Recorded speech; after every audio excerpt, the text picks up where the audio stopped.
What's up, everyone? This is Soul, and here is another unfortunate episode of Leak Season. This is where we take a look at all the random fan fiction that folks have written throughout the internet, mostly MMO Champion, but I guess throughout the internet too, and mostly talk smack about them.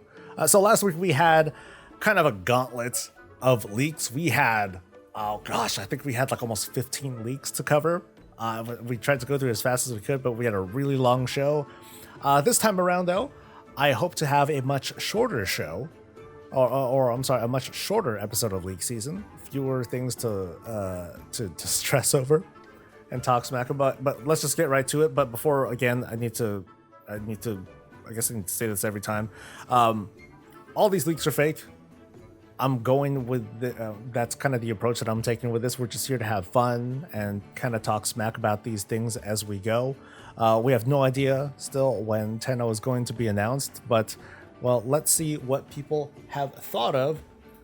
Starting with this thing that someone linked to me over on our Discord channel. Is this from 4chan? I can't tell. I don't know what the heck address this is, but oh well, not a big deal. Well, let's read what we've got here. World of Warcraft, I haven't read a place like this. So, World of Warcraft 10.0, the new WoW expansion's name is kept under tighter wraps than usual. Not a lot of people know. That's actually kind of a good approach for that, because not everyone should know. During the final fight of the new raid, the jailer will mortally wound Azeroth. Everything is looking very dire. We have no way of healing her, and we won't be able to defeat the jailer before she dies. However, a progenitor console allows us to rewrite the code of reality to slow down time for us and the jailer. The time bubble within the Heart of Eternity allows Azeroth to heal while the fight unfolds. Oh, that's crazy. The consequence will be that time passes much faster back on Azeroth. Animated rifts or windows to key Azeroth locations appear during the encounter to help visualize this fact. Oh, that just sounds neat. Okay, so you know how we talked about the whole time skip thing and how I keep saying, oh, it's impossible because blah, blah, blah. So this one asserts that the time thing is going to happen during the last fight. Okay. So what happens while we're absent for the duration of the jailer fight? The impending death of Azeroth triggers an emergency signal from a hitherto unknown Titan facility, prompting the Titans to return. Before leaving, they once again empower the dragon aspects and reinstate them as protectors of Azeroth. Wait, so much time passes that the Titans are like, all right, dude, let's go over and help him out and leave right away. Azeroth heals, but is eventually bombarded by additional attacks from the jailer. The cycle repeats for several decades as the dragon aspects struggle with their task and grow increasingly contemptuous towards mortals. Sargeras' sword will rust and break away during the time skips, turning Silithus' land red. Teldrassil has regrown and is now called Caldrassil. I did the Teldrassil thing again. Caldrassil. Okay, Caldrassil. Dalaran has returned to its original location in Hillsbrad Foothills. Khadgar is back. Several decades have passed. Khadgar is old. He is truly old Khadgar now.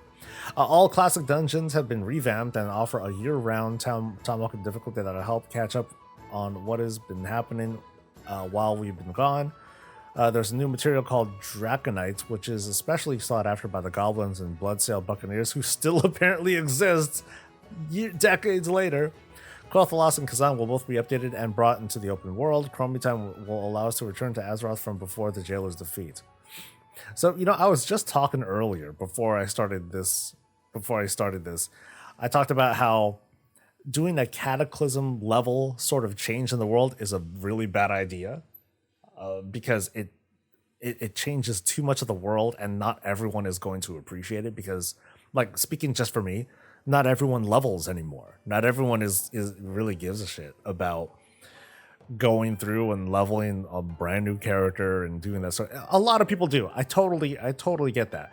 I just feel like doing a world level revamp is super unnecessary at this point. It's not that we're rewriting things because, you know, like it says here, Chromatin will allow us to go back to old Azeroth. But splitting players up like that feels, or splitting the world up like that, it just feels a little bit weird.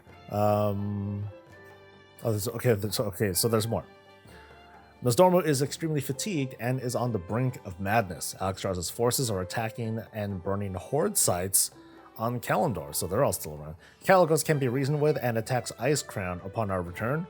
Marithra has set out to heal Azeroth's remaining wounds following the Jailer's defeat. Rathian has allegedly taken on the role of the new Earth Warder and is generally absent. The Dragon Aspects are technically the main villains of the revamped Azeroth. That's a pretty neat concept. But they are not front and center. Many smaller threats have to be dealt with before we can face them on their home turf. Our absence has given the dragons time to think, and they have grown convinced that mortals are as much a danger to Azeroth as anything else. The Dragon Aspects aren't straight up evil, but they hold us in very low regard. The Dragon Isles are indeed a major focus of 10.0, but we will not be going there. They will rather serve as an obvious next step, much like Outland and Northrend did during Vanilla WoW. Ysera has not regained her powers, but helps us seek an audience with Marithra. The Green Dragonflight will feign their antagonism and serve as our main ally among the new Dragon Order. The training of the Jailer and climax of 9.2 is a tricky narrative transition to pull off, and the devs know that players might be unhappy with some of the lore inconsistencies between 9.2 and 10.0. Patch 9.25 will help address that. Fuck! Don't do that. Don't do that with 9.25. This sounds pretty plausible. Actually, the last line, it does its best to kind of save itself from critique. Well, you know, players might be unhappy with all because there are way too many holes from this. Because throughout Shadowlands, people have been coming and going. So, like, how did this whole time thing work? Time bubble within the heart of eternity. So the only people who are experiencing this time thing are people inside this boss encounter. It's no guarantee that like Sylvanas and Jaina and Thrall and Bane and them, there's no guarantee that they're there. So I find it kind of a cop-out that this person is saying this much of what's going on, but isn't trying to take on the hard stuff, the hard shit, like Thrall, Jaina, blah blah blah. Not quite saying anything of what's happening to these other characters, except for the dragons, for the purpose of, you know, getting us excited and setting up the world building and stuff, and be like, oh, this sounds cool, this sounds really plausible. But then when I start thinking about it more, it starts to sort of unravel. Like how are decades going by, but there isn't anything like super crazy insane that's happening. You know, because essentially the champion of Azeroth is not there. These are decades that go by without the champion of Azeroth. So what happens in the meantime? Because over the past several decades, lots of things have been happening, and the champion of Azeroth has been involved in that. Okay, champion of Azeroth has been involved with, you know, almost 20 years of that, and then they're gone for like 20, 30, 40 years. How does this leak not address any of the normal people? All they say is, oh, well, you know, it might be bad, but I'm not going to say it. This is a leak, dude. If you're going to leak. That's kind of my take on it, is that it's a purposeful tease of what's going on. You know, I would expect to hear something like Anduin gets kids, Thrall's kids grow up, who dies off screen, because you know people gotta die off screen from this. You can't just not have us coming back to a changed Azeroth and nobody's dead? Come on, dude.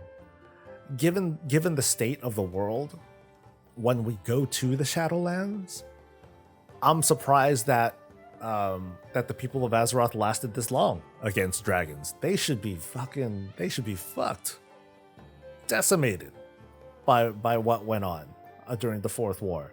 They should be in no condition to like have any. If anything, we should, this should be, Azeroth should be even in a worse state. We should be coming back to a world already subjugated by dragons, nearly decimated. Most everything's is like fucked. That's what we should be. That's what we should be at. But without these details, it kind of makes me question what the leaker is trying to reveal to us. It's enough to get us interested, but not enough to actually convince me at least, that this is real. But this one gets like a 4 or something like that, because it covers a lot of good bases, right? This was fun. Good start. Good start. Thanks to the person who linked this over to me in the Discord channel. Let's move on though. 10.0 expansion leak, World of Warcraft, Titanborne. I won't bore you with my claim of sources since most of you won't believe me anyway. Like a true cynic. But here's a rundown of what I was told about the upcoming expansion. World of Warcraft, Titanborne. Upon returning from the Shadowlands, players will find a world very different from the one they... Did we not just talk about this? The Nightfake questline, there's a quest where we go back to the Shadowlands. The Ember Court for the Venthyr, there are quests that have us go back to Azeroth to get stuff. The Kyrian questline, Kyrian campaign questline, we go back to Lakeshire to do some stuff. This thing already falls apart. It's funny how we see these leaks from folks that are like, they're passionate enough about World of Warcraft to be like, oh, I'm gonna make some shit up because this might be cool. And yet they come from kind of a lack of comprehension of the game, of the story that goes back in the game, that happens in the game. I mean, at the very beginning of Shadowlands, what do? We open a portal so that people can come over. So, yeah, kind of silly, but let's read on anyway. Much like how the Draenor expedition was believed to be lost after the Second War, so it was believed that the champions of Azeroth would be lost forever in the decade that has passed since venturing into the realm of death. The alliance is fractured, leaving the kingdoms in a tenuous pact after Trallian usurped the throne in Anduin's absence. In doing so, he calls all followers of the light, including the Scarlet Crusade, into the halls of Stormwind and has subjected its citizens to an inquisition. Sounds kind of cool though. Those deemed as unworthy are either jailed or forced to be Lightforged. Fearful citizens have fled to the Arathi Highlands, growing the population of Stromgarde and establishing it as the new human capital city, while Stormwind is hostile to those tainted by death. Without this line, or if they thought of something that the 4chan one thought of, then this would be kind of cool. Right? Be kind of cool. On the Horde side, the Council has established a golden age for the once disparate races. Orgrimmar has grown farther south into Durotar, including the harbor within the city walls, which itself has gone through significant changes thanks to the combined efforts of druids and shaman of the Horde. Lessons learned in the Desolate and Barrens Oasis, Durotar now flourished as a dense jungle. Each race has their own district, with the trolls, both Darkspear and Zandalari, moving into the outer city within the jungle. The Torrent and High Mountain settle atop the now grass-covered cliffs that cap the core city, allowing the newer races within the Horde to take residence within the classic district areas. But all is not well within the Horde either. The sudden explosion of life within Durotar and the Barrens has awakened the long-forgotten Kodo Loa of tremors that slept below the once dried lands. See, this sounds really cool too. Seeing Orgrimmar get greener and all that. Because, man, Durotar is boring, right? It's so orange, and not to be racist against a color, orange, whatever. But this would be really neat to see Orgrimmar get like... Orgrimmar is already kind of big, but it doesn't have that Stormwind big sort of feel, right? This would be pretty cool too. Beyond faction lines, fearing that Azeroth had lost her champions, Magni convinces the heads of the Dragonflights to return as her guardians and repair the Titan facilities that had begun to go haywire after the Jailers' assault. While they agreed, they were no longer as strong as they had been after giving up their immortality and power after the defeat of Deathwind. Seeking out a way to restore their power, Wrathion pleads with the other flight leaders to grant him knowledge of the fabled Dragon Isles, reluctantly agreeing after finding their current strength was not enough to calm and recover any of the Titan facilities. So what, the Titan Keepers are just gonna kind of sit on their hands, or what? The 5 flights had set out 2 years before our return and have lost contact with Magni shortly after their departure.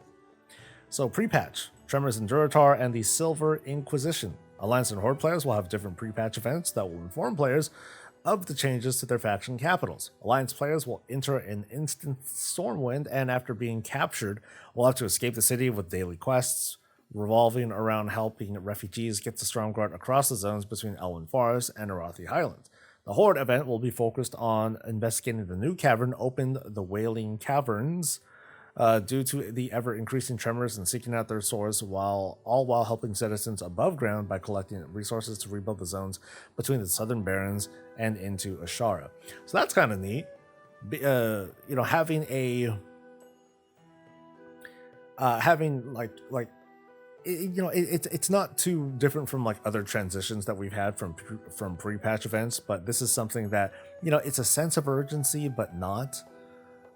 It's not like, oh, death is invading us from Icecrown.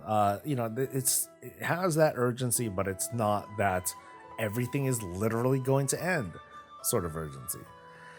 10.0.1. Oh, I love that. They already they already anticipate that it has to be a 10.0.1 because they know that far in advance what their build cycles are going to be, and that, we're going to need a 0.1 patch right at the start. That's kind of funny. It opens with Magni calling upon the champs after sensing their presence back on the mortal plane.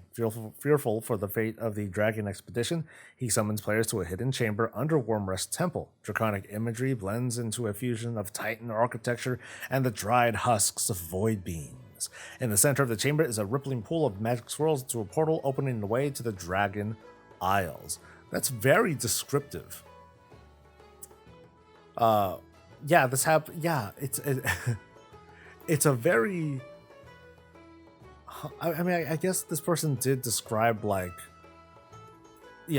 Orgrimmar, the city, and all that. It just seems a little odd describing this so much. Anyway, Dragon Isles is a primordial zone broken into 6 zones, each representing a different cosmic forest with a great temple pillar in the center of the archipelago. Each island is being investigated by a corresponding dragonflight, with the remaining 6th island being the first zone that holds the expedition base camp, and quests revolving around tracking down artifacts that will support each flight's efforts in their zone. These areas are listed in story progression order. Ooh, you're so complete.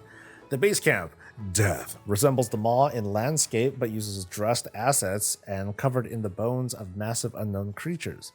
The Azure Flight, Order, resembles Crystal Songforest with rune-carved, arcane-infused trees and ruins that combine the first one and Titan-style architecture. First ones? That's... Why would first one architecture be on Azeroth? That doesn't make sense, but I guess knowing this would be a 9.2 spoiler. The Ruby Flight is light. Great glowing crystalline spires jut from a pale marble landscape like a palette swap deep home, with an open skybox that is dominated by a large glowing shapes. The Emerald Flight is life, obviously, reminiscent of the Emerald Dream, but is broken into seasonal pockets and prehistoric beasts. The Bronze Flight is chaos, a vast, mostly featureless black sand desert that has distorted gravity, making some areas similar to underwater movement in Vashir, allowing players to traverse floating islands and including some that you walk on the bottom side of. That sounds cool. That sounds pretty compelling. The Obsidian Flight is the max level zone. Its shadow, the assets of Nyalotha dot the volcanic stone landscape with rivers of purple mist break into a delta in the north of the zone. You know, what kind of turns me off a little bit about these is that we go back to a sort of Outland style of world building where, you know, here's Zangamarsh kind of in the middle. And there are lore explanations for a lot of these, but it's like, okay, Zangamarsh is in the middle. Just to the right, all of a sudden, everything's dead. And just to the north, not everything's dead, but it's like these crazy-ass mountains. A little bit to the south, east, is like this jungly, dense forest, but then to the south-ish, over to the west, is like this very big plain. It's very unnatural. The way these zones are described and the separations between them. And part of why I liked Battle for Azeroth zones so much, especially Cool Tears, is that it just kind of like blended together. It felt like a real place, right? To me, it felt like a very real place that just kind of like transitioned you from one place to another. The Horde, Zandalar, not so much. They did explain in story like why things are the way that they were, but going from swamp to desert, that was kind of weird to me too. But I guess I can accept that. The temple in the center is the first raid, and players escort the flight leaders through each wing, with 5 bosses being manifestations of their own worst attributes, with Rathian's Trial being a fight with representations of Neltharion, Onyxia, and Deathwing fused as a Hydra for the second to last boss. That sounds gross. Kids, yes, Daddy. Stop getting in the way of my breath. But Daddy, I'm trying to do my breath thing too. Shut up, daughter. I told you to get out of the way of my breath. Yeah, that's kind of weird. Before each dragon trial, aside from Rathian, there will be another boss related to the cosmic force associated with their island. The final boss will be a crystalline entity similar to the Naru that uses abilities of 2 opposing forces across the 3 phases of the fight. Wow, so this guy knows, like, encounter shit too? Holla. Upon the defeat, the entity shatters, and the dragons each take a shard, infusing them with a primordial energy of a cosmic force, and giving them the power to regain their aspect level of power. 10-1. Wow, we're getting into this, man. We got the 10-1 here too. With the dragons in power, they will disperse to have each flight tackle a different Titan facility, with revamped dungeons for Uldaman. Includes a revamped Badlands with more titanic ruins uncovered. Uldies, a new entrance discovered after a landslide in Storm Peaks. Ulduar, players teleport across halls of lightning, halls of stone, and return to Yogg-Saron's prison room. The engine of Nalak Shah, without being maintained by the Mogu, the Sark have run up rampant, along with a first look at the previously unseen facility of Uldoris. The entrance Uldoris will be found in Winterspring, with the zone being revamped to reflect this, but the core facility is actually under Moonglade, and we find that arcane energy has been leaking into the waters of Lake Ulanara, giving it its ephemeral powers. The raid of 10.1? Wait, what? The raid of 10.1, okay. Raid of 10.1 will be the last remaining facility Uldaz. The facility is part archive, part prison, obviously. Here we find that the forces of the Order did have a major victory in establishing a strong victory. Double speaking. Here we find that the forces of Order did have a major victory in establishing a strong victory over the other forces and ordering several planes, such as the Mortal Plane and the Shadowlands, with the first ones being the prime beings of Order, and the Titans being to them what the Keepers are to the Titans. What I just read? But then we find samples of pre-ordered beings from the different planes. Bruh. Okay. Oh god, 10-2? Holy shit, this is long. Okay, 10-2. With what seems like the major threat being settled and the facilities functioning normally, the story turns its attention back to the state of Stormwind. The Army of Light has bolstered the arms of Stormwind's military, and under Tyrellian's leadership, and Eretor reluctantly reaches out to Anduin, who has been living with Magni in the Chamber of the Heart, to call upon the united heroes of Azeroth to stop his father's zealotry.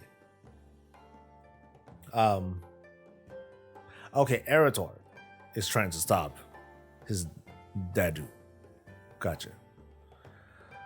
Daily quests will take place on Plunder Isle, a pirate haven off the western coast of the Eastern Kingdoms, with Flynn Fairwind and Matthias Shaw playing a large role in helping the Force gather resources and trying to win over the pirates to help provide a naval fleet for the impending invasion of Stormwind. Meanwhile, players will be hitting key locations for intel such as the new mini-raid, the Scarlet Enclave, which returns players to the Scarlet Crusade Cathedral in Tirisfal Glades, learning that they have been using the location as a base of operations to cleanse and further retake Lordaeron. Cool. The raid will be an assault on Stormwind, with bosses ranging from Scarlet Leaders, Lightforged Draenei, and a council-style fight of elite warriors who, under Illyria's tutelage, have infused both Light and Void into their abilities. It feels like that should be a bigger deal than it seems, but I mean, we have Shadow Priest, so I guess. The final boss will be a duo fight with Illyria and Tyrellian, which sounds cool. When Eretor enters the fight, Illyria sees what they have been done wrong, but Tyrellian does not yield and he is killed, with Eretor landing the final blow in a cutscene and revealing that the vision in his dreams has become true, holding his father's dead body in his arms in Stormwind Cathedral. During the 10.2.5 patch, man, this guy has thought of everything. There will be a micro raid that takes us to Wormrest Temple and follows a newly reforged Path of the Titans to another lost facility where Magni learns of a teleportation matrix that will take us to the final Titan facility within the White Lady Moon, known as the Awakening Chamber. Good God, even the moon. Magni and the dragons have decided that the only way to save Azeroth is to awaken her, and we need to empower and take control of the facility to do so. Across the surface, we find ruins of an unknown origin similar to the first one's style, but more curved and elegant, with imagery similar to Night Elf symbolism. Magni serves as liaison to help build reputation with other crystalline Titan Forge that run the Awakening Chamber. While most are hostile, seeing us as those cursed by the Void, a small sect known as the Zycronium Guard will accept us and serve as a hub faction for the zones. This group also believes that waking Azeroth will save her, while others will do everything in their power to stop us. Once the 10.3 patch begins, each aspect will need to funnel their new primordial force powers into an associated engine and hold territory in order to do so. This will involve various daily quests and resource turn-ins similar to the old Silithus resource buildings, along with the arena grabs from Hellfire Peninsula, but against a Warfront-style AI. So this is one of the first times throughout this whole thing where they explain some of the actual gameplay features, and it seems kind of sketch that so much is being said, but so much is not being said. Anyway, during the story quest, the inciting incident that sparks the fall of the Bronze Flight and the birth of the Infinite Dragonflight will occur. The patch will end with a raid consisting of a final push through the ranks so Rathian can take hold of the Void Engine, with Dormu fully falling into madness and becoming Murazond, and escorting Magni to the core of the Awakening Chamber so that he may serve as the final catalyst, with the raid ending in us fighting an awakened Azeroth, who is in a haze of confusion upon her forced awakening, and lashes out, spouting madness of the Emerald Nightmare, Void Whispers, and the pain of the striking hole in her chest. The fight is not us attacking her, more dodging abilities and attacking mob spawn, and will be a heavy healing check in phased wait. This is so specific. The fight is not us attacking her, more dodging abilities and attacking mob spawn, and will be a heavy healing check in phase 2 until we're able to use the mobs to power up a device that will pull the blue child moon into the hole in her chest and restore more of her sanity and end the fight. So the end has us going into one of Azeroth's moons so we can pull the other moon and crash it into Azeroth, the planet, to heal the chest wound because she was stabbed in the chest. Holy shit, dude. This guy wrote this sober. We are not done yet either, homies. Expansion features the Accord of the Flights. Players will ally with one of the 5 flights in a system akin to the more streamlined Covenant system that includes cosmetic rewards, pets, and other draconic mounts. Each Accord will also have a minigame that will help restore their ranks called brood tending. Then it will require different methods and reagents to tend the eggs. Examples being a return to the Turtle World quest from BFA.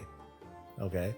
Cosmetic armors will be very draconic in their style and colored to match each flight, which I guess means I will not care about transmog in this. I'm very particular. I don't really care about dragon themed transmog. But anyway, new class Tinker. Oh God, knowing that this is fake already based on like the first line.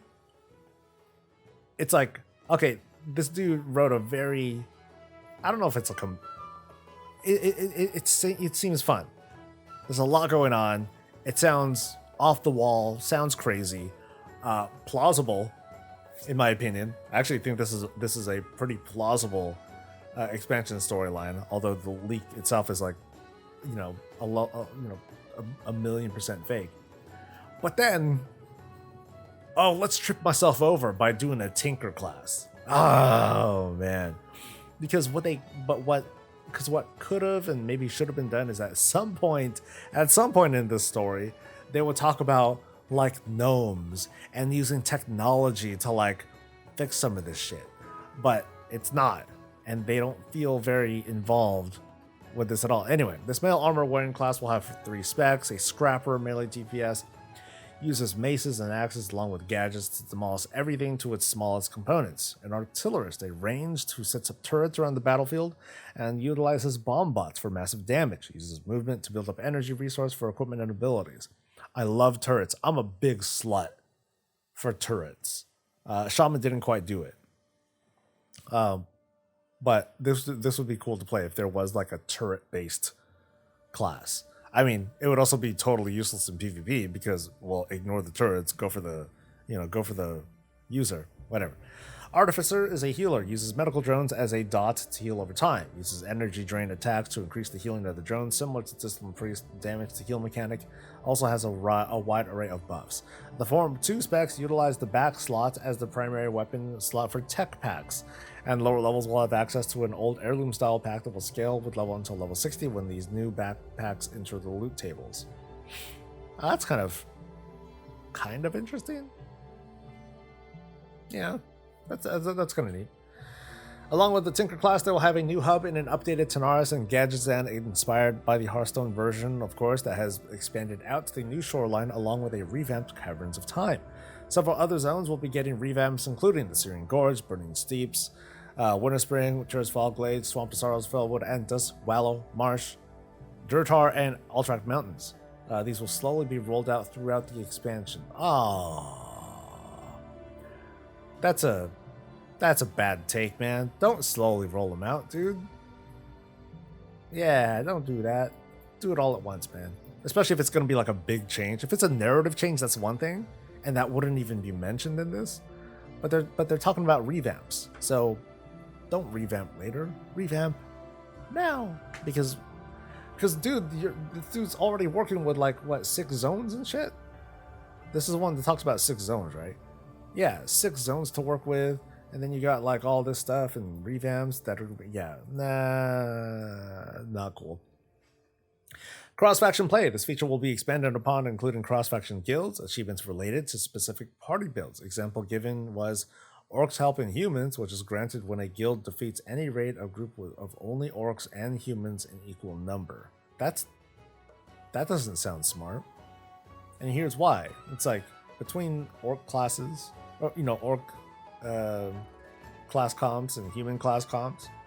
Yeah, it'd be weird telling my team, all right guys, I want to go for this achievement, so can y'all race change? And the rest of y'all, can y'all also race change? Cool, thanks. And then someone will be like, I'm a druid. I'm like, well, you're not a druid anymore, you're a hunter, so go ahead and switch to your your hunter. Yeah, this does not sound fun. This would not be a fun achievement to get. Guild halls. In order to better facilitate the cross-faction guild feature, guilds will now have an instance zone that can be accessed through portal rooms in their capital city that will enter a fully customizable instance based on guild achievements. Everything from the landscape, the skybox, and the architecture will be customizable, with certain special ones being related to raid or other guild achievements. For example, guild achievements in Icecrown Citadel will give access to architecture of the raid, or Hellfire will reward a Fellfire scoured skybox. That's this to me would be a pretty decent compromise. It'd be a pretty decent compromise to not having player housing. I don't think this would do anything for guilds though. This would not make people want to have a guild with people in it, I don't think. I think if this was more like a community thing, then I would buy into this more. I definitely see cross-faction guilds, and once we go that route, then the whole idea of cross-faction goes away, because then we're just all playing together, and like that's it. This one gets like it's such a big wall of text, and I have to at least acknowledge the amount of thought that this person went into it. But it gets like a low 3, because there are clear fuck-ups, like the very beginning. It gets a low 3 for me, because yeah, this screwed it up. The rest of it is like high effort, and it's like, okay, that's kind of cool. I love the revamp of Orgrimmar. I think that sounds really neat. Like the greenification of parts of Durotar. That would sound fun. The plot was super unnecessary. I did not need to know the 10-1, the 10-2, and all that stuff. Even if it is like slightly plausible, not really. Too much story. You're gonna give it a 4? I mean, I have the worst kinds of. I give the worst ratings anyway. It's officially a rating out of 10, but I also don't give anything higher than a 6 because they're all fake. So yeah, like too many revamp zones and new zones. Like there's too much going on for this to reasonably fit in an expansion, or if anything, if it did, it would feel like it was half-assed. But yeah, we've seen worse, that's for sure. Let's move on. Disgruntled artist. 10-0 leak. Hello. Despite what others have advised me to do or to not do, I decided to share a few tidbits from the upcoming expansion. Let's see. I feel like we could all use something to get excited over, and the way the schedule for the official news is set up at the moment is ... Let's just say I'm not too optimistic about it. Then just tell us, leaker. God, I hate that. If you're gonna leak. Apologies for any spelling errors. It's been a damn busy time lately, so my brain's pretty fried, but I'll do my best. As has been running a theme throughout the Shadowlands, time works strangely when you're hopping dimensions. Fuck, man. Amateur hour, dude. Amateur hour in this thing. Like the 4chan one, I'm so glad I started off with this one, just because it makes these other two just look like kid shit by comparison. You dang fucked up, friends. But we're here. Let's go. We see the most obvious example of this mechanic yet when we finally return to Azeroth. Our home world lay in ruins. It is not dead though, partly thanks to our heroic efforts in the Land of Death, but also because of those we left behind when we heeded Bolvar's call to action. Tyrande left her people behind in her pursuit of Sylvanas, a goal most could sympathize with and even support in many cases at the start. Even for a year or 2 years, but a decade, no. After a decade had passed, without word from faction leaders and other important figures, such as the hero of Azeroth themselves, people's understanding and hope started to wane. And without them here, the wounds from past expansions finally started to catch up. Sargeras' sword in Silithus has spread cracks throughout the lands, barely larger than the span of a single zone at first, alarming to the locals but not the world itself until they reached past the scorched remains of Silithus. It has split some nearby areas into parts, ravines, entire islands. Much like how Tanaris was once a lush jungle before the Sundering, and today a broken wasteland after such a cataclysmic event, the last wound inflicted by the fallen Titan has made dire waves throughout time. But that is just one catastrophe at play, and one that's had a decade to grow worse and have attempts made to save what can be saved. Teldrassil burned, but the Kaldorei survived. With their leader gone, her fate assumed to be the worst after connection was lost with the forces that went to the Shadowlands. They were not lost! We had a quest to create a connection at the start of the fucking expansion. Fuck. Leakers, please. Play the game. Play the game. Understand the basic quests that are presented to us. The portal between the Shadowlands and Azeroth, it is not just a gameplay thing. It is a quest. We open it up, we walk someone over. Zug zug. They make a portal. God damn, man. Don't try to gaslight me either, okay? Anyway, Malfurion has gone into mourning, and the once proud people has been left to the sharks, or should I say, eelser, snakes, water snakes. Pardon the pun, I just had to. Dude, this person is way too cheeky. We don't need attitude, man. We just need leaks. Quite the ideal moment for a certain old character to make her reappearance. At last. Never tease. Never tease on a leak, dude. Am I angry? No, I'm not angry. This is the worst that you get out of me. Feigning gratitude towards those that saved her from N'Zoth's clutches, claiming to have had a change of heart and desire to repent, and a heart that bleeds for her distant kin, the ancient empress herself returns, Ashara. It was a bumpy start to say the least, but who could deny that her past deeds were impressive if a tad selfish?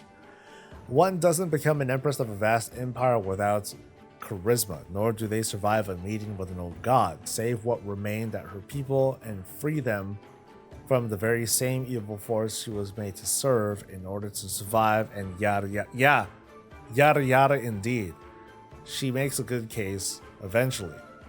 Mostly it was the fact that her remaining Naga, now free from the old god's evil influence,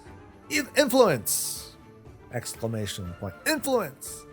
She promises we're experts at underwater architecture from a certain burned stump that used to house an entire people just so happens to be surrounded by, you guessed it, water. And it sounds so condescending too. A deal was struck if hesitantly. The Naga get to move into the underwater areas beneath Teldrassil's roots, and with their aid, the Kaldorei shall rebuild their home in the ashes. A slow project, but they have time. Other parts of Azeroth have seen similar disasters, from Silithid Nest being unearthed during N'Zoth's invasions in BFA to a growing unrest in the Easter Kingdoms against anything undead. Lordaeron and the Ghoul invasions during the Shadowlands pre-patch was the final straw there, which turned the people against Death Knights.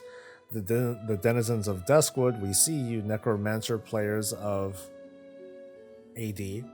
Love the Zombie Wave campaigns.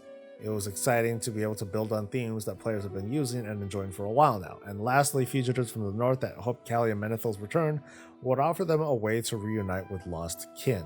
So yeah, the Death Knights, who have been going back and forth between the Shadowlands, they did not know anything that was going on.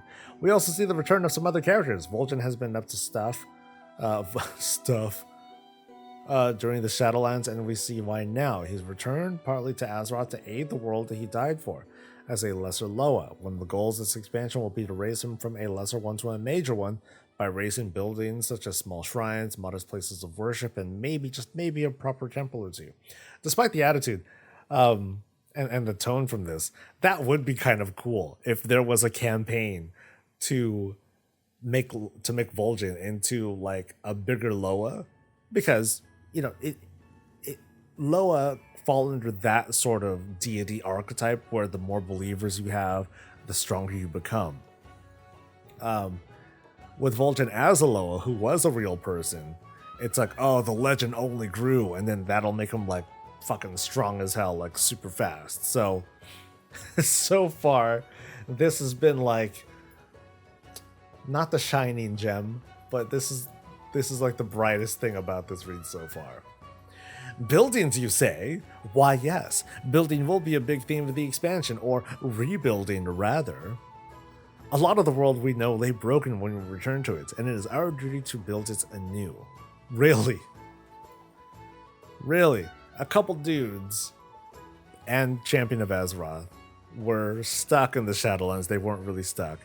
And now it's their duty to build it anew, because without the dozen or so people that were in the Shadowlands, oh, nothing gets done, right? Who knows? Maybe we'll have a chance to carve out a little piece of our own while we're at it. Maybe a hut on the coast, one of the many raft houses surrounding Teldrassil perhaps. Or why not an underground place beneath Silvermoon? It was founded above a subterranean sacred Amani city after all, and with all these earthquakes we've been having lately, ... But more on that later. There's plenty to explore. As said, around the time when the Shadowlands started, we've been wanting to take a shot at designing something new. We thought we did pretty well with the Covenants apostrophe and their realms at first, but realized after a while that it was missing something of vital: player connection. For all that these new worlds were wonderful, their history intriguing, their villains satisfying to beat, dead this time, dead for sure, probably. Denathrius owes me some coins, so we put... What is this? It wasn't really... See, this person is talking like... You know how I said I wasn't going to talk about politics? But just like, they're so out of focus. It's like transcribing me during a stream where I get distracted by something else and I go in long tangents. With you know, and it's cheeky and it's cringy and yeah. So let's return to the world we all love and discover it all over again. In a light never seen before, but familiar enough to feel like, oh, he says nothing specific. It's like a long... It's like this long word salad of, what are we doing? I don't know. Designing something new. Player connection. Yeah. We'll be starting it... How long is this, bitch? I will finish this. It's my duty to finish this. It's my duty of leak season. But man, this is the worst. It's like Joe Biden's press conference. No, I'm thinking of another president. We'll be starting in Northern Kalimdor, aiding the elves, and possibly having a heated reunion with Ashara. There's much to explain. Hopefully before someone manages to stab her. And we spread our... You know, I'm just going to ignore the stuff in parentheses going forward. Then we spread outwards to see the rest of the world. We'll be seeing both new and old zones, spruced up and fresh for our return heroes. I thought we're rebuilding the world. Possibly full of enemies, but hey, it's free real estate. We'll have new and old allies with us too, like the Amani reluctantly siding with Queen Talanji to retake their sacred homelands. A quest rife with conflict as it opposes the claim of the Horde and their Sindori allies, yet the Zendalari couldn't possibly abandon an ally as ancient as the Amani, even if they are waning. Which side would you take? There just might be more than one path to choose from, especially with the faction divide becoming a bit more ambiguous. There will always be a divide, of course, but we're hoping to try some things similar to how we introduced the playable Pandaren. Another old ally is the Klaxi. We slaughtered most of them though. We may have fought and befriended them in the past, and their motives remain somewhat alien to us yet. But with the final old god dead and gone, the Pandaren Silithid people turn back to a much more simpler goal: survival. And as a certain theorist once said, better to have an ally than to not have one, right? Who are you referring to? I'm really excited to see what you all make of these returning factions, perhaps even playing as a few yourself. There's also the new class to be excited about, the Captain. Here we go. With the world as broken as it is, travel becomes a big part of the story. Captains will have a unique class mount that can hold up to 5 players in total. Depending on the location, riders of the captain's vessel are granted special abilities. Naval or aerial warfare for the open world, siege weaponry of a newer style in battlegrounds, a slow but interesting asset in raids for those that come up with creative uses. There will be single rider modes for smaller settings like dungeons and arenas. Captains will be mainly supportive in nature, fitting since a captain without a crew won't get very far. They're going to have 3 specs, tank, healer, and deeps, one heavily armor vehicle for keeping allies alive and cover them by keeping enemies busy, 1 for transporting medics and bolting wounded allies out of hot zones. Rogues can finally stand, and a smaller, more compact heavy fire vessel for dealing the big blows. Much like druid forms vary from race to race, captain vessels will have some variation to set them apart. An enchanted ship for sea or sand, an overgrown treant for trusting in small one's guidance, a bedazzled golem of steel and steam, and much more. What kind of vessel would you like to see? I'm hoping the cat wagon makes it to launch myself. That's all I'm going to share for now. I hope it reignited some spark for some of you. More news should be coming from official sources eventually. So hopefully this can tide you over until then.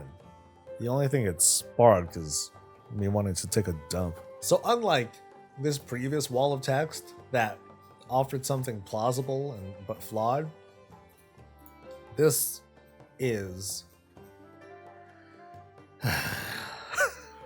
it's a high one. There was one cool thing here. I forgot what it was. Oh, it was about Vulcan. There you go. If there is a story about elevating Vulcan up to Bialoa and, passing out flyers or like spreading information to make people like excited about a Vulcan Loa or something like that. That's it. That's all I got. That's my takeaway from here. Everything else here was just a waste of my breath. And I'm sorry. You cannot get that time back. None of us can. World of Warcraft Forces of Change leaked online. Let's go. Forces of Change, new continents, Kazan and Nomria. Okay. New level cap 70, new class Tinker, great. Revamped gadgets and world building and housing. Okay, the jailer is dead. With Sylvanas out of the picture. Wait, how is she out of the picture? The Alliance and Hordes' relations to one another are healing after the faction war in Battle for Azeroth. Borders are breaking down. Friendships between many members of the factions are established. The factions are not in any big conflict with one another. It is clear that both sides are happy about a time of peace, no matter how temporary it might be. This allows the Horde and Alliance to work together in some capacity and find out what they can accomplish when they aren't killing each other at every opportunity. The Horde strengthens its relations to the goblins of Kazan, while the Alliance sends a group of gnomes out to an uninhabited island to establish a new settlement. They call it Nomeria. Of all the things that, these fanfiction writers can think of, at least think of a better name than Nomeria. The gnomes are especially eager to explore and are well equipped for such an expedition because of their technology and their employment of tinkers. The tinker plays a big role in some of those building outfits. So at least this is trying to, fold a new class intro with story. I appreciate that. Both Kazan and Nomeria are very light on content. There just aren't many things to deal with. Some local threats, some things to deal with as the new island of Nomeria is being populated. But the big feature is player-generated content. That's different. World building will see us go to parts of Kazan and Nomeria and other islands in the South Sea and eventually build things up there. Buildings, settlements, outposts. And over time, whatever decisions we make might draw certain enemies to certain parts of our newly populated areas. Gadgets then will appear somewhat similar to what it looks like in Hearthstone, with players having a chance to influence the construction of new areas. The Forsaken will help the Gilneans retake Gilneas to make up for having played a part in the Sylvanas' schemes. In return, the Alliance helps the Forsaken clear up some of the blighted areas around the Undercity so that the Forsaken can return. The Night Elves have relocated to Darkshore. Housing is going to be in many areas of the world. Blockchain, as we are building up new places and digging into the earth to uncover potential resources, we might be unearthing certain threats that should have better stayed hidden. What exactly we find will depend on the player's choices. This is a new approach to expansion making. The team has content like raids and dungeons prepared for the coming patches, but what form that will take will entirely depend on the community and how it acts. For example, there's a concept for an old god-themed dungeon, but whether and when the team will actually design that will depend on when and if players will discover the entrance area. Okay, this falls apart immediately now. It will then be inaccessible at first until the team designs it and releases it in a mini patch. Some things might end up never being found at all, at which point they'll remain on the table as content and might be used in some other form at some point. Tell me you don't know how to make games without telling me you don't know how to make games. There will be many more smaller patches instead of the usual type of content. The hope is to break things up to where it feels differently than expansions usually feel. Different servers might unlock different types of content first, and other servers have to figure out how to do that.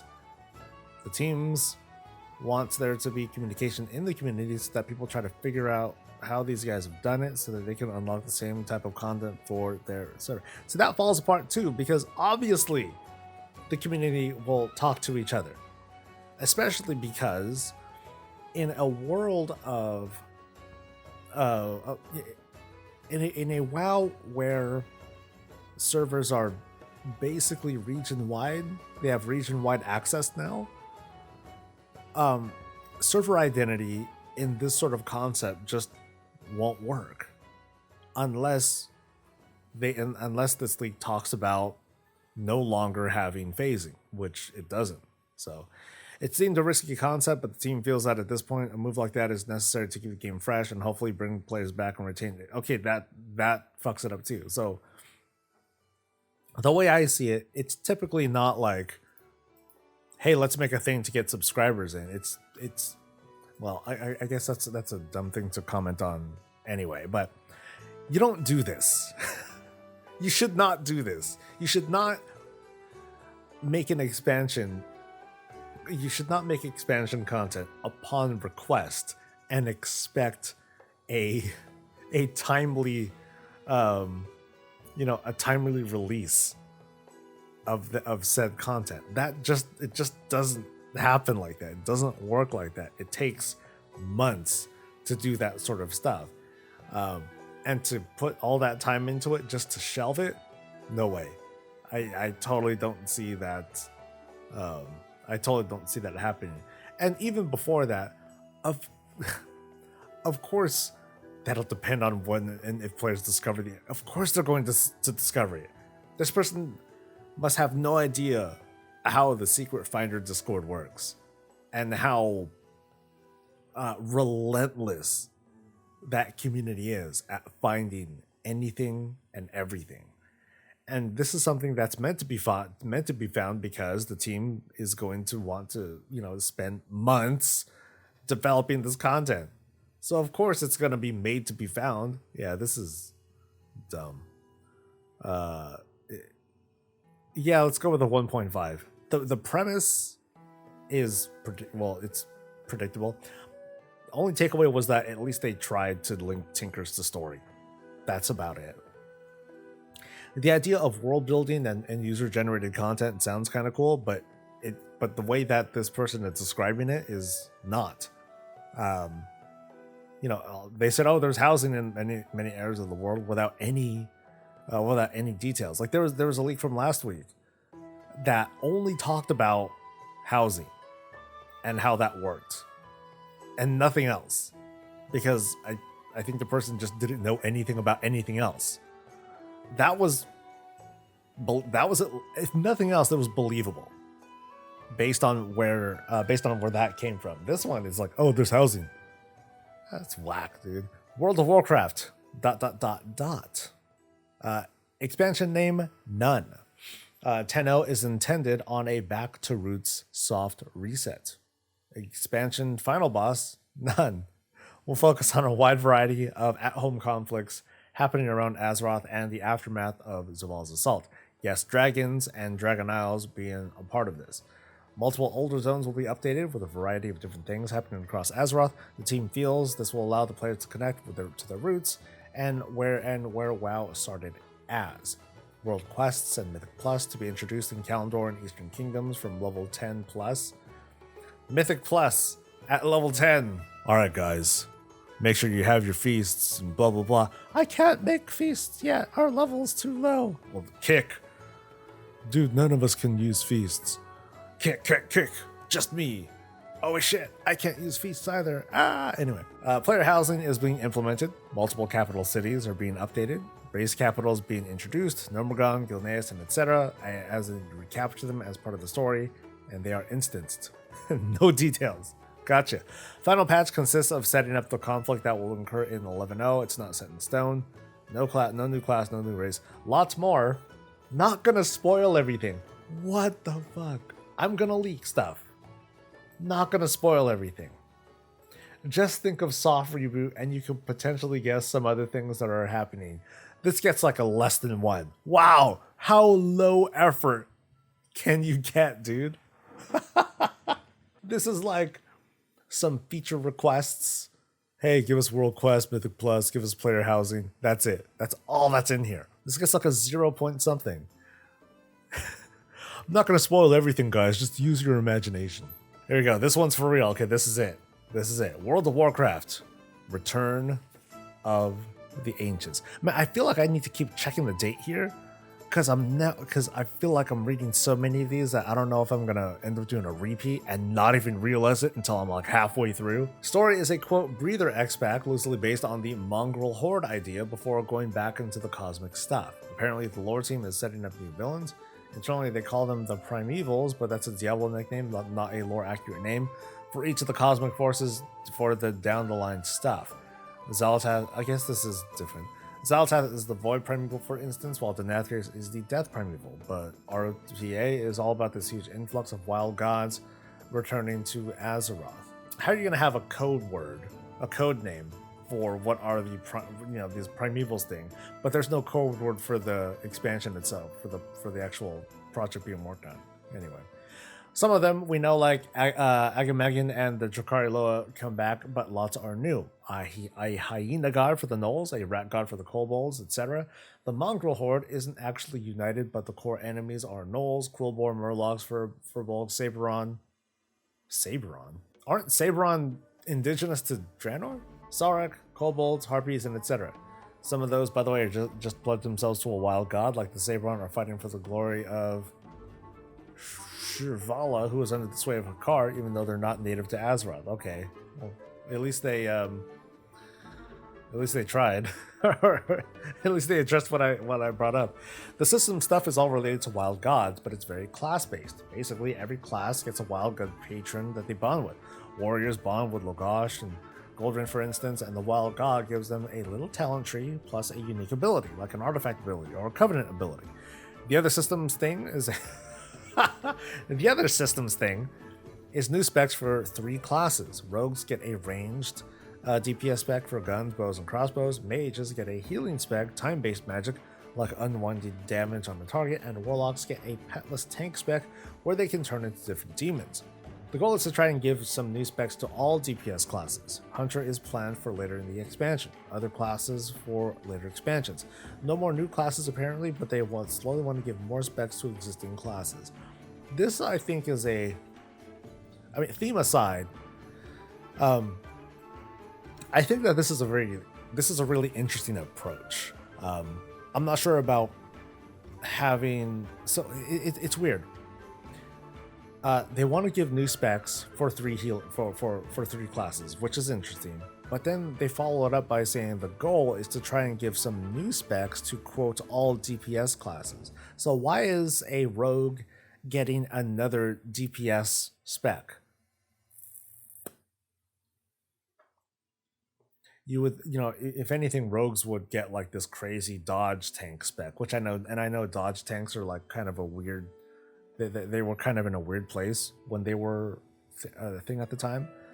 But yeah, that seems inconsistent. So like mages can be healers in a sense, warlocks can be tanks in a sense. That's cool. But they kicked it off with the rogue thing, and that kind of threw me off. So, whoops.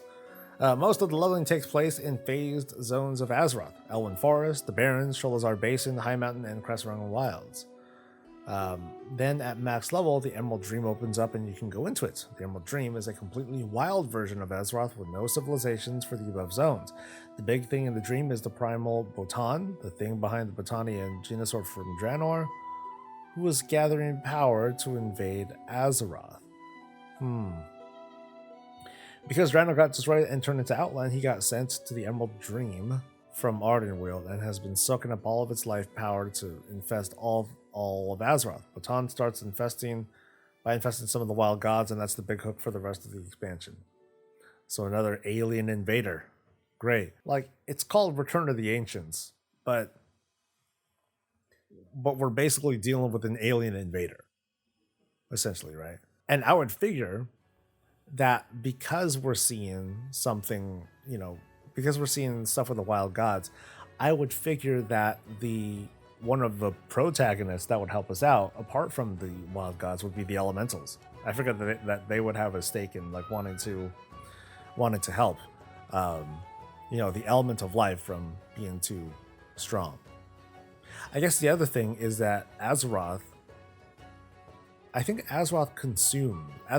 herself consumes a lot of the element of life. So wouldn't something like that, like Botan is like, roar, I'm here, I'm gonna break I'm getting sucked up, she's eating me from within, and that's it. Then the expansion's over and we're like, haha, I'm just going to enjoy my new class specs now, haha. No idea what the raids or dungeon or gear stuff is like, but there are some neat plans for leveling. Max level questing like Argus, Korthia, and Nazachar stuff is coming to Chromie time, so you have more options to go through 1 to 60. That's kind of neat. I also understand there's a new game mode coming, like Torghast or Warfronts were announced, that kind of thing, but I don't know what it looks like. It's called Layers, though. You don't know what it looks like. You don't know what it's called. You just know that you just know the name. Okay. Vulcan for Horde and Malfurion for the Alliance are the Bolvar, Magni, and Khadgar of the expansion, by the way. Also, you meet the Panda Wild God progenitor of the Pandaren, and part of the story is her becoming the 5th August Celestial. That's everything that I've learned so far. This isn't the worst. I like that this is a very different approach. Thank God. It's a breath of fresh air, because nowhere did it say dragon. Right? That much I can appreciate. It's not the most convincing thing, although it's kind of cool. If they called it World of Warcraft: The Beast Tribes, then we would probably see like the Final Fantasy crowd come out and be like, haha, they're literally lifting all the things, when it totally doesn't work like that. It's totally not the same thing, but oh well. All right, one more. Tenno, not fake leak. Well, I guess we should believe him. I, who am not a Nathrazim. Oh, here we go. Is this the same guy that did the previous one? I'm leaking the not fake Tenno content with a few images to prove it. Since this is a new account, the links must be copy pasted. Oh, here we go. Pictures. Wild Tenno, Guardians of Azeroth. I'll read first, and then I'll get to the picture, and then I'll react. Dragon Isle, new area to explore, containing 4 zones, one under control of each dragonflight. Red and green are together, which is the most important zone. 3 dungeons and 1 raid in 3? What? 3 dungeons, bro. 3 dungeons. Shadowlands had 8. BFA had like 10. Other expansions have had like 50. 3 dungeons. Okay. Players are led into the Isle to reach the Titan facility and help stabilize Azeroth, while also defending it from the Infinity Dragonflight. The Titan facility has deep connection to the Emerald Dream. Elune and Winter Queen plays a major role in powering up the facility. Why are they there? What do we need them for? Well, I guess that's the tease, right? Here we go. Oh yeah, the logo, baby. Yes! Oh, that is so accurate.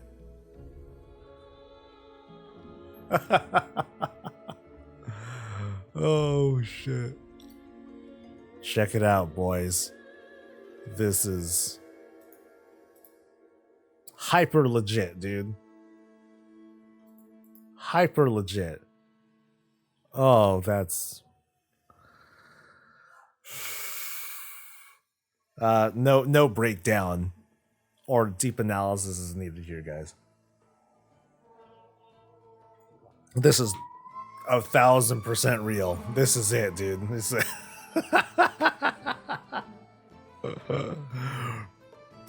All right, let's move on. New feature: Frozen Flame and Guardian Dragon. See, I hope this is just a fun one, right? All right, players will choose. We're at the last one. Let's go. Players will choose a dragon to team up with. By progressing on story, the dragon will level up as well, and player will be able to customize its talent tree. The most important currency is used to feed the Frozen Flame, an artifact that empowers the dragons. There's a global shared progress and an individual progress. This mechanic allows each player to channel one dragon at a time with its power, and despite having to level up each one for a dragon flight, if you want to, their endgame progress is shared. Okay. Your dragon playstyle will be determined by its talent tree. Dude, this person's usage of its is infuriating. Your dragon playstyle will be determined by its talent tree and current activity, being able to work as a follower, as a vehicle, a very powerful ability, or a buff, even transforming you into it for specific events.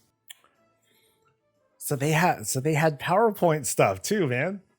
This person, high effort, because they're trying to put in the slides. I wonder. Now I gotta wonder. Is that from Heroes of the Storm? Guardian Dragon, choose your dragon, customize its talent tree, shared progress. As far as I know, they wouldn't have the imagery. They're not going to overlap the text, or they're not going to use text to overlap images. I've yet to see them really do that. I notice. See, I'm noticing like all these little things, like the spacing between the font here, like the line, like the line separation here. It's not even. Like there's like a certain distance here. The distance here though it looks like it's greater. At a glance, it looks like there's a bigger separation there. The font highlights aren't exactly right, I don't think. They're better than what I can do. I always fuck up when I try to make font like this. Choose its, customize it as talent tree. Oh my god. Okay, now I can't even see anything but that. I see nothing but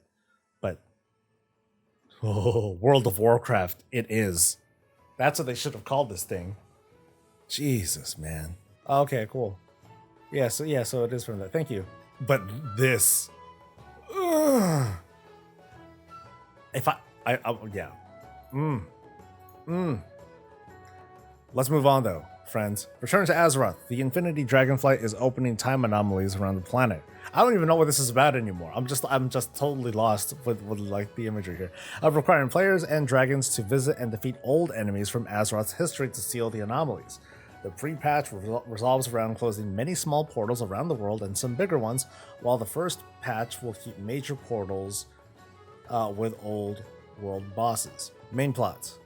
The pre-patch events are an attempt to bring chaos into Azeroth to weaken and destroy it.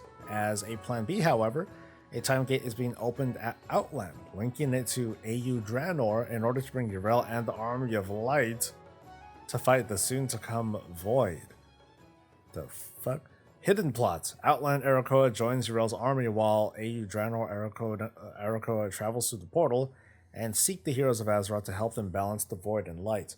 The broken are being chased down and seek refuge under Velen's protection. During Shadowland events, Zerali tells the other Naru about Anduin conversion and the income threat, leading the light to guide Turalian into bringing the Scarlet Crusade closer and the welcoming of Urel. When Anduin returns, however, Turalian notices his mistakes and turns against Urel and the Scarlet Crusade. This ends the 1-0 patch, pointing in a 2-0 around a war against the light. New class Necromancer, of course. 2 specs, Summoner and...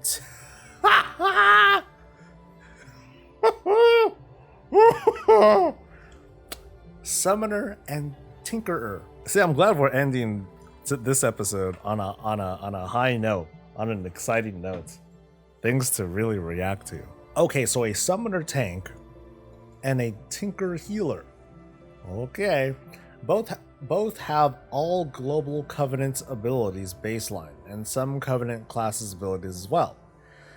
Summoner summons Devourers with tank mechanics, while surviving through heavy lifesteal and constant resummoning. Tinkers use the first one's technology to build bots that provide multiple support possibilities, while being able to build a custom vehicle robot with its own health bar. Why do you need a custom vehicle robot with its own health bar if you're just healing? That's very odd.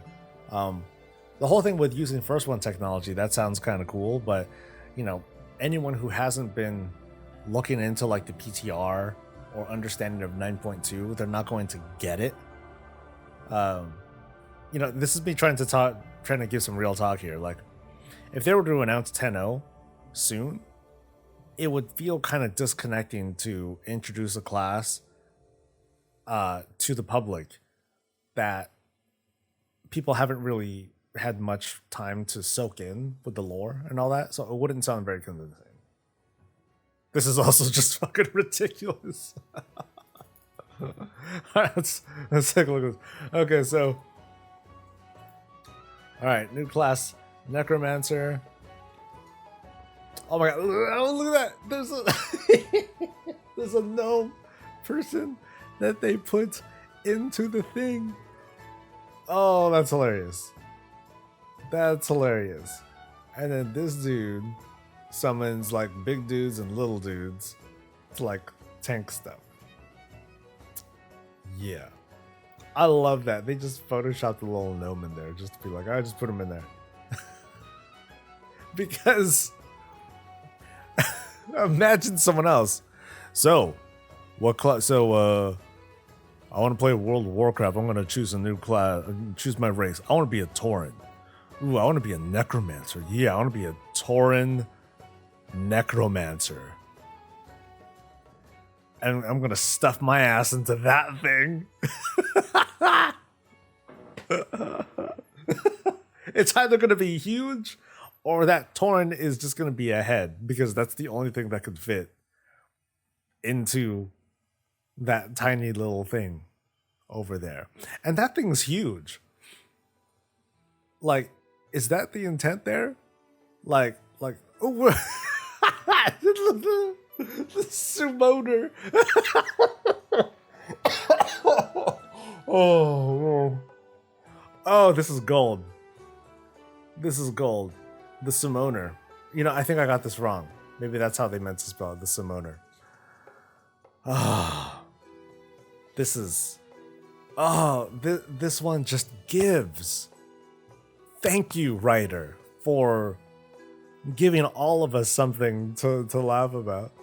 And this super print.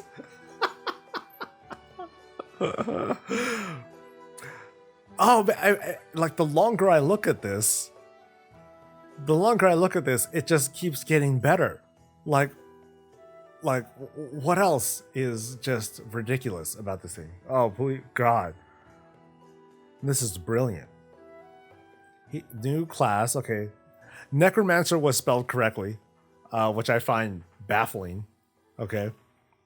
But the Summoner and Supopert is just, mwah, just master troll. kind of shit. This one, I'm raised like the floor on this. This one gets like a 3 or a 4, right?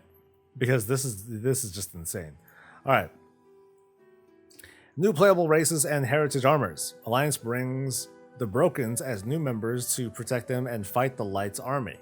Progress on the questline also unlocks Draenei heritage armor, while Velen reflects on how he can help the Broken and Draenei to unite. Wait, why wouldn't they immediately unite? They're the same people. I guess the Broken are like, really like butthurt or something like that. Vol'jin convinces Bwonsamdi to make a deal with Zul'jin by releasing him from Revendreth and turning him into the Loa of War. Bwonsamdi can get more souls while making the Amani join the Horde, securing their safety and welfare. Players who aid the Loa of Graves on his request will be able to play as Amani trolls. Progress on the questline also unlocks Darkspear heritage armor, while Vol'jin fulfills his destiny of uniting all troll tribes. That's not the most improbable thing. That's not the worst. The Order of the Awakened Arakoas joins the Horde and Alliance to aid them balance Void and Light. High Arakoa joins the Horde, as Alliance already got plenty of experience with Light, while Outcasts join the Alliance to teach them about the Void and help the Void Elves better understand it. Arakoa's plot is planned for 2.0. 2.0? You mean 10.2? Anyway. Oh god, what are we going to see here now? What have we got?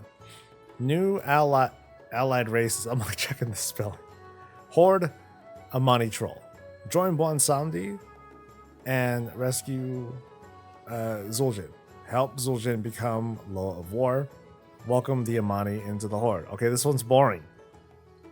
This one is not very entertaining. I think that is kind of a neat approach. Loosened customization restrictions. Armor are unlocked independent of class, which would be really nice. Classes can transmog the nearest armor type, so cloth can do leather and mail can do plates. New quest allows hunters to tame dragons. Oh, that's gonna go well.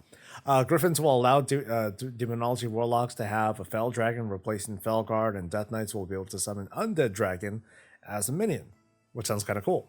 Mages will get similar treatment as warlocks when they got the green fire, getting access to blue flames from a Shadowlands quest. Oh, that'd be kind of cool.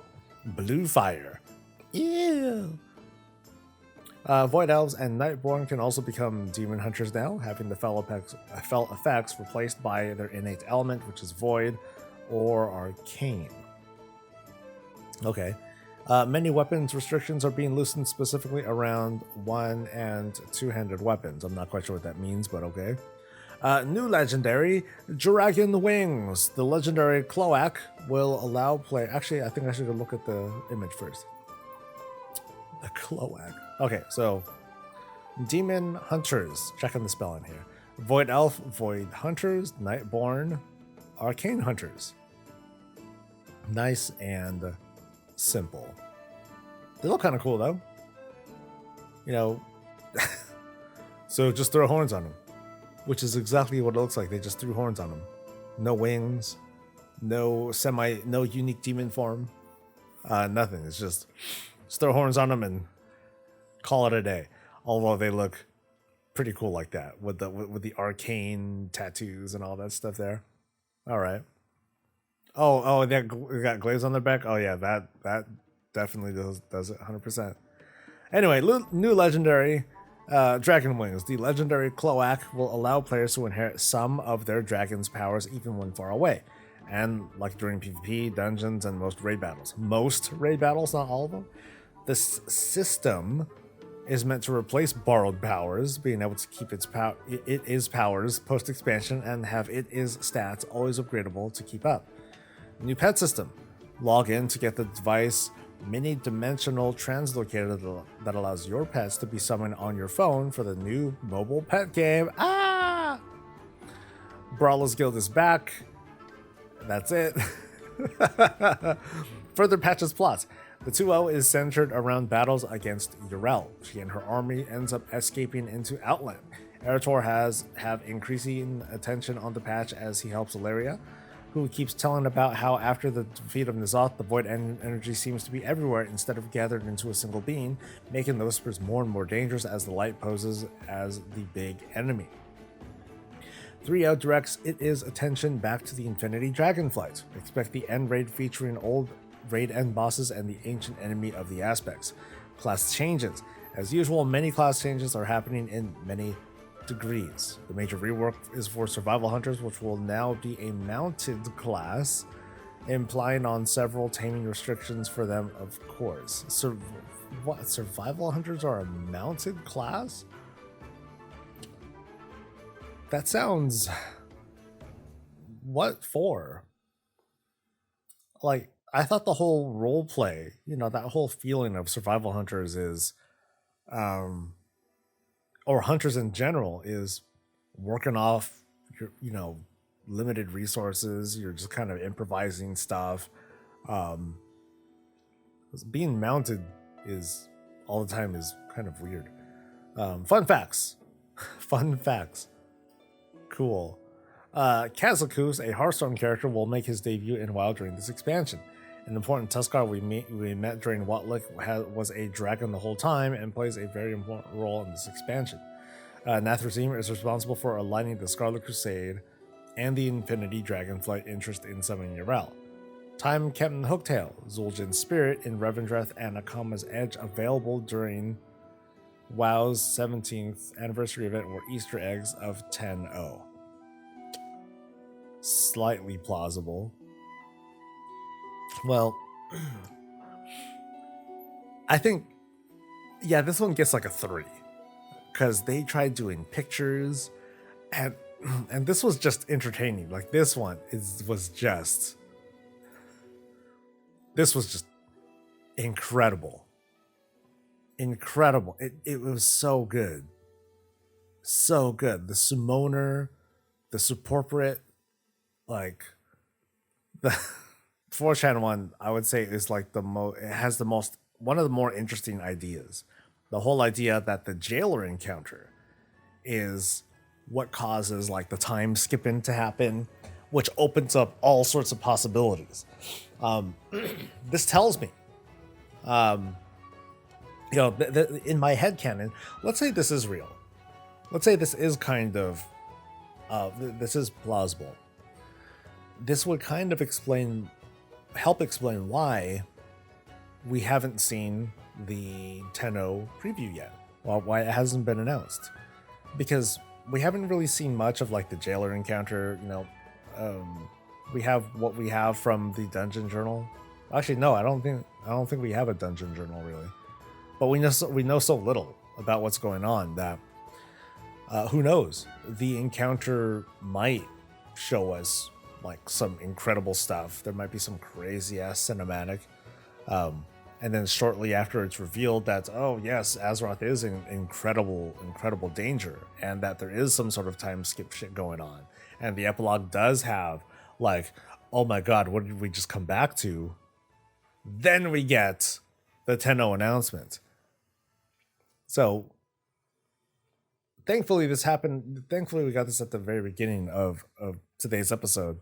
But that just adding it in like that is a very clever way of possibly doing the time skip. I'm not fond of it though.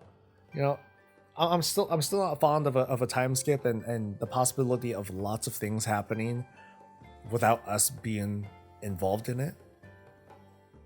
Yeah, not very fond of that at all, but as an alternative, it does suck when lately in WoW we've been going through expansion after expansion, and so much has been happening in a short amount of time because there's no time skip.